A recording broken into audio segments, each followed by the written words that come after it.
Mais Dieu te parlera. Comme il a fait avec Samuel, Samuel était auprès d'Élie. Mais il a parlé à Samuel parce qu'il avait une alliance. Élie avait, Samuel autant pour moi avait une mission accomplie en dehors de celle d'Élie. Et il s'est révélé à Samuel. Mais si tu n'as pas un livre dans la destinée, tu peux aller à côté. Et si tu ne connais pas l'alliance que Dieu a établie, que Dieu a établie avec toi, pour lui rappeler les clauses de l'alliance. Joseph dans sa prison devait dire, tu m'as montré une vision. J'ai vu ma chair se lever et ceux de mes frères s'abaisser. Il était accroché à ces paroles-là. Il n'a pas cherché la révélation de quelqu'un d'autre. Il dit, quel que soit là où je me tiens, dans la prison ou dans la caverne, tu m'as dit, tu m'as montré. Tu m'as montré quelque chose. Je me tiens à cela. Je n'ai pas encore vu cela. Tu m'as dit quelque chose. J'ai vu. Et quand Joseph n'avait pas vu l'accomplissement de sa destinée, il est resté en obéissant au principe de la marche, la porte par laquelle il devait passer. Nous voulons la facilité. Le temps de la facilité est fini. Est-ce que le monde ne vous enseigne pas? C'est fini la facilité. Comme un péché dans une église, tu sais qu'on t'a déjà découvert, tu quittes l'église pour aller dire là-bas. C'était l'esprit de fraude. Tu parles d'une assemblée, ok. Mais tu amènes un langage de fausseté. Mais Dieu maintenant vient changer les choses. Il est arrivé pour changer. En remettant le chandelier à sa place. Au Gabon. Nous sommes dans les temps. C'est le temps où nous devons marcher. Parler ainsi parle l'Éternel. Ainsi dit l'Éternel. La destinée, elle est là. Mais est-ce que tu acceptes de payer le prix? Dieu a parlé à Abraham. Mais le temps de l'accomplissement de ses paroles, Abraham a été éprouvé. Il n'a pas renié Dieu. Il a été éprouvé.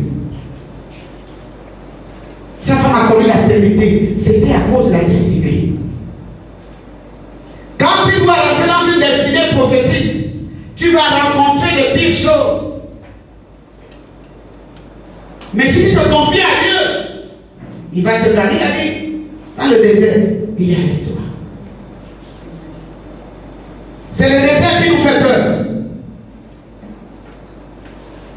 Nous n'acceptons pas le désert. Même quand on nous l'impose, nous arrivons quand même à prendre des raccourcis. Quels que soient les raccourcis, tu vas reprendre la voie royale. Quand tu seras fatigué des raccourcis, tu reprendras la voie royale parce qu'elle est là. La voie des épreuves. Tu dois la traverser pour entrer dans la gloire. Alléluia. Amen. Je crois que mon temps va déjà à la fin. Je vais encore dire quelque chose. Alléluia. Amen. Dieu est fidèle. Alléluia. Amen. Il n'y a pas de royauté sans le prix à payer. Il n'y a pas. Il n'y a pas. Il faut payer le prix. Il faut accepter de payer le prix. Payer le prix ne veut pas dire, pasteur, prie pour moi. Parce que vraiment là, il faut prier. Notre maman a dit la dernière fois que c'est un démon qu'on doit chasser. C'est un démon. Prie pour moi quand tu dors. Prie pour moi. L'église ne peut pas grandir quand on prie pour elle seulement. Et quand tu te lèves, tu réalises que tu es une pièce pour le corps. Et l'église va grandir. Alléluia.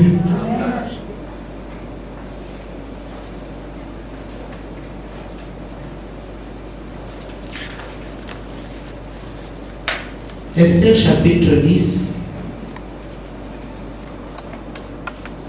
Nous voyons que Mardochée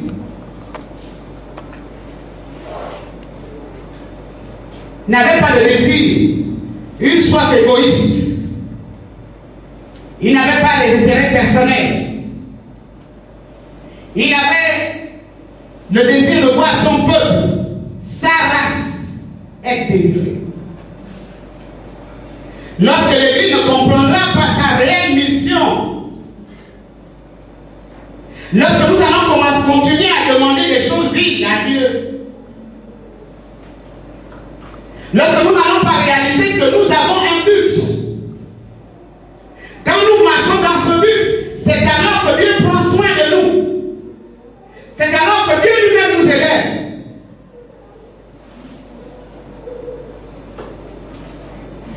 Il faut que l'Église comprenne ces choses. Que nous sommes l'Église, mais pour faire la volonté de celui qui nous a choisis. Quel est le plan de Dieu? Quel est le désir de Dieu? Mardochée a compris. Alléluia. Amen. Il n'a pas été élevé par un roi chrétien, mais un païen. Pourquoi? Il avait le désir de Dieu. Voir sa race, son peuple, être délivré. Il faut que l'Église comprenne qu'en dehors de nos besoins, voilà le chemin de la royauté. Quand on parle de chemin de la royauté, c'est que tu as besoin de quelque chose. Mais puisque tu marches dans le plan de Dieu, dans la volonté de Dieu, Dieu prend soin de tes petits besoins. Dieu n'est pas égoïste. Il veut notre bien. Et nous devons marcher dans cette destinée. Le Gabon va entrer dans sa destinée. Vous le voulez ou pas?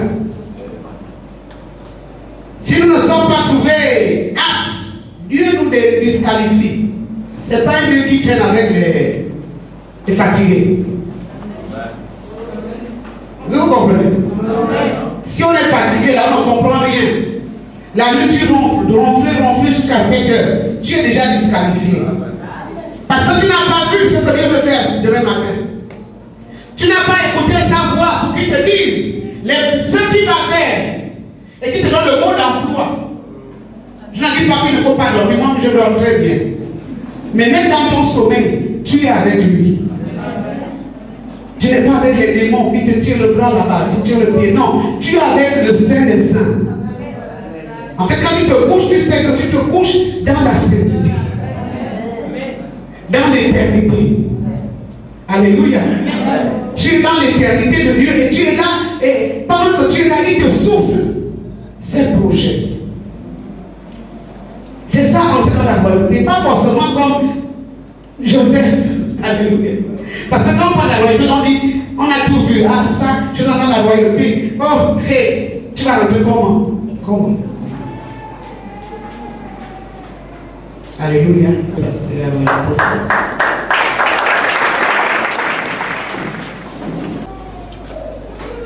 Et nous devons nous réveiller. Tu sais, ça m'a dit ça. Nous devons nous réveiller. L'ennemi a pris du chemin. Nous devons faire vite. Nous devons agir très rapidement dans la prière. Alléluia. Amen. Alléluia. Amen. Agir très rapidement dans la prière. Si on peut même arrêter, excusez-moi, beaucoup de séminaires, on diminue un peu, on rentre dans la prière. Nous allons introduire le Gabon dans la royauté. Dans la prière. On peut faire des séminaires, mais des séminaires de prière. On en a besoin. Et quand Dieu nous interpelle, c'est pour que nous prenions le temps dans la prière. Parce que nous avons besoin de voir cette nation, nos familles et d'autres nations d'Afrique. C'est par la prière. Si chacun d'entre nous prend 5 minutes à prier pour le Gabon, 5 minutes pour pour repousser les ténèbres. Parce que lorsqu'on chante des cantiques comme ça, les ténèbres vont reculer. Ils vont reculer par la prière. Les ténèbres peuvent reculer, mais par ta prière, par ma prière. Soyons des hommes de prière. Je dis souvent, même si tu as un carrefour, tu attends un taxi, mais ces 2 minutes où tu attends, où tu te bouscules, dis Seigneur, je suis sur la terre de ma nation. Je prophétise le bonheur. Je prophétise la bénédiction. Je prophétise le règne de Christ. Que cela soit de ta bouche.